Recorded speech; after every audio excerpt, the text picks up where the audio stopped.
फजल से करम से आज का ब्लॉग करते हैं शुरू। आज ईद नज़दीक आ रही है, इसलिए हमने ईद की कुर्बानी के लिए कुछ जानवर लेके आए हैं। आपको बताते हैं, आपको जानवर बहुत अच्छे अच्छे लेके आए हैं। तो मैं बाहर लेके आया था, घर से बाहर लेके आया था, खेतों में लेके आया था जानवर। तो ये देख सकते हैं, तीन जानवर लेके आया हूँ।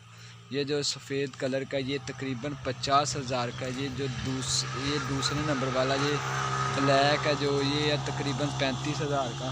ये जो है ना, ये मैंने खुद घर में पाला है। बहुत अच्छा जानवर है, ये देख सकते हैं। ये मैंने घर में पाला है, ये देख सकते हैं। ये मेरे नज़दीक आ चुका है।